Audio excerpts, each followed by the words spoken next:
Hello everyone, welcome back to my YouTube channel. अगर आप सब ने अब तक की सीरीज़ के प्रीवियस वीडियोस नहीं देखे हैं तो आई रिक्वेस्ट कि आप पहले उन्हें देख लीजिए। और अगर आपको मेरा एक्सप्लेनेशन अच्छा लगे तो मेरे चैनल को लाइक एंड सब्सक्राइब करना ना भूलें। सारे अटैकर्स को मारने के बाद ये सभी लोग चिनसैंग के रूम पर जाते हैं, बट उसके पास से वाइट जेट का आधा टुकड़ा चोरी हो चुका होता है। बट चिनसैंग बताता है कि उसने वहाँ पर नकली वाइट जेट का आधा टुकड़ा रखा हुआ था। तभी वहाँ पर खजूर दौड़ता हुआ आता है और बताता है कि इस विला की ओनर रातों रात भाग चुकी है। उस ओनर का पीछा दायू कर रहा होता है और वह ओनर एक बार जैसे जगह पर चली जाती है।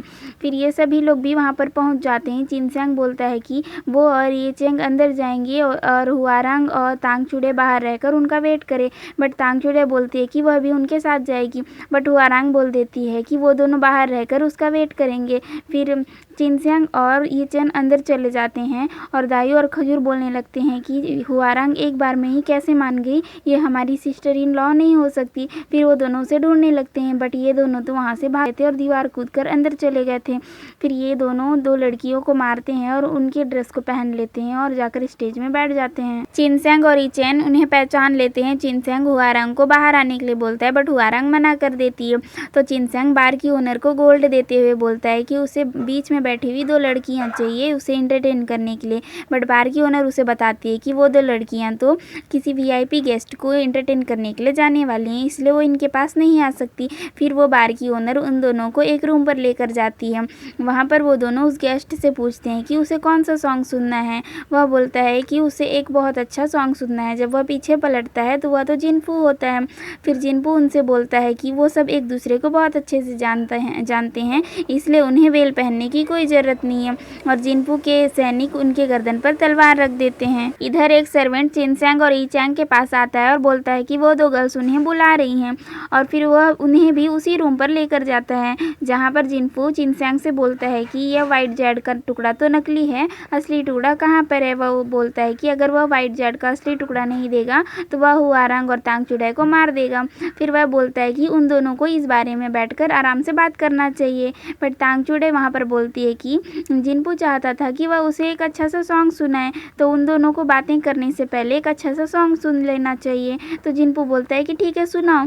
तो तांगचूड़े उन्हें इसके बाद कुछ ऐसा सॉन्ग सुनाती है कि ज़िंदगी में दोबारा से वह सॉन्ग सुनने लायक बचता ही नहीं है। फिर जिनपू उनसे बोलता है कि उसने उन्हें यहाँ पर बुलाने से पहले सारे इंतजाम कर रखे हैं, इतनी आसानी से वह उन्हें यहाँ से जाने नहीं देगा। उसके सारे सैनिक बाहर खड़े हैं। बट वह जैसे ही बाहर के सैनिकों को बुलाता है तो वहाँ पर दरवाज़ा खोलकर दायू और खजूर आ जाते हैं। फिर भी वह चिल्ला रहा होता है तो दायू उससे बोलता है कि मुर्दे कभी बोला नहीं करते। इसके बाद जिनपू वहाँ से खिड़की से कूदकर बाहर भाग जाता है। फिर वहाँ पर मिस्टर जिन आ जाता है। जिनपू ने जितने भी बाहर सैनिक रखे हुए थे उसे मिस्टर जिन के सैनिकों ने ही मारा था। मिस्टर जिन ही यहाँ पर सब कुछ हैंडल कर रहा था। मिस्टर जिन चिनसैंग से माफ़ी मांगता है क्योंकि ये सारी चीज़ों के पीछे मिस्टर जिन का बड़ा ब्रदर ही होता है। बट हुआरांग उससे बोलती है कि मिस्टर जिन बहुत अच्छे इंसान है, वह उसके भाई के जैसा नहीं है, इसलिए उसे माफ़ी मांगने की कोई भी ज़रूरत नहीं है। उसके बाद मिस्टर जिन इन सभी को बताता है कि तांगचूड़े के लोगों में कोई उसका स्पाई भी है, उसने जिनफू को जाकर ये सारी इन्फॉर्मेशन दी थी। यह सुनते ही सभी को शौक लग जाता है और वो लोग सोचने लगते हैं कि उस स्पाई को कैसे पकड़ा जाए। फिर ये सभी लोग तांगचूड़े के फादर से मिलने के लिए जाते हैं। बट जैसे ही चिनसैंग उसे अपना इंट्रो देता है तो वह चिनसैंग पर अटैक कर देता है। बट तांगचूड़े सामने आ जाती है और उसे नीडल्स लग जाते हैं। इसके बाद वहाँ बहुत सारे छुपे हुए अटैकर्स आते हैं और उन पर अटैक कर देते हैं। बट ये सभी लोग उन्हें मारते हैं। उसके बाद जैसे ही चिनसैंग उनके लीडर से पूछता है कि तांगचूड़े के फादर कहाँ पर है, वह मर जाता है।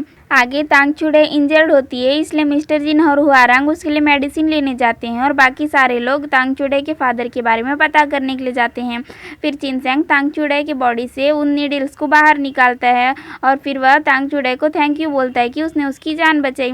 बट तांगचूड़े बोलती है कि चिनसैंग ने भी तो 3 साल पहले उसकी जान बचाई थी और उसी ने कहा था कि दूसरों की जान बचाने के लिए पहले खुद को स्ट्रांग बनना पड़ता है, इसीलिए वह हीरोइन के लायक बनने के लिए 3 साल से बहुत ज़्यादा मेहनत की है।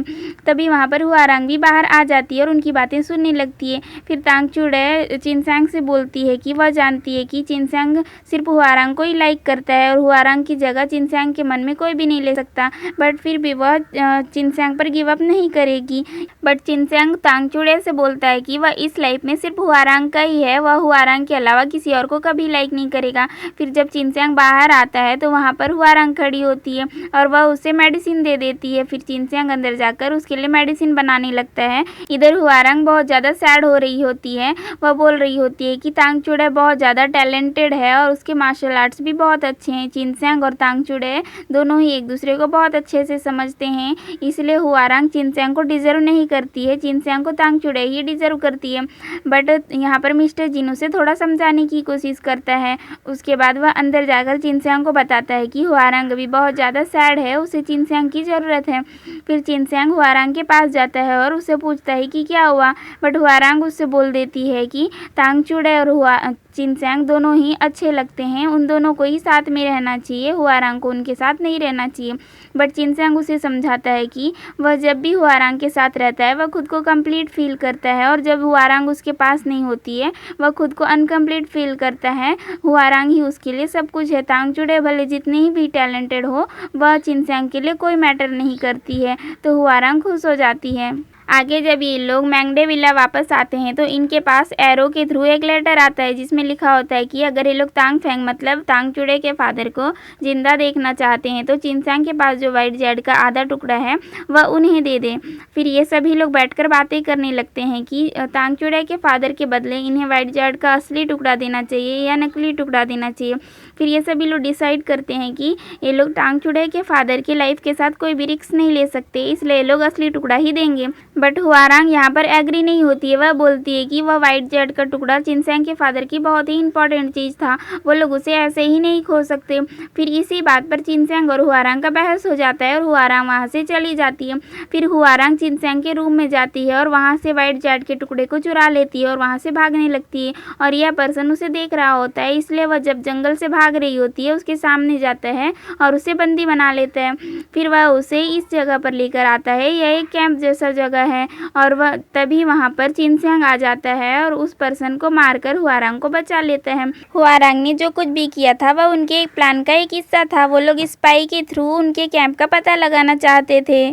फिर ये लोग सोचने लगते हैं कि यह तो बहुत बड़ा कैंप है, यहाँ पर तांगचूड़े के फादर को किस रूम में रखे होंगे, इसलिए चिनसैंग जाता है और वहाँ पर रखी बोरियों में आग लगा देता है। तो सारे सैनिक उन आग लगी बोरियों के साइड जाने लगते हैं, बट एक रूम के सामने के सैनिक कहीं भी नहीं जाते, तो वो लोग समझ जाते हैं कि वहीं पर तांगचूड़े के फादर को रखे होंगे। तो ये दोनों जाते हैं और उन सैनिकों को मारकर तांगचूड़े के फादर को बचा लेते हैं। फिर जब ये लोग वहाँ से भाग रहे होते हैं तभी उन्हें पीछे से किसी की आवाज़ सुनाई देती है और यह एपिसोड यहीं पर ख़त्म हो जाता है।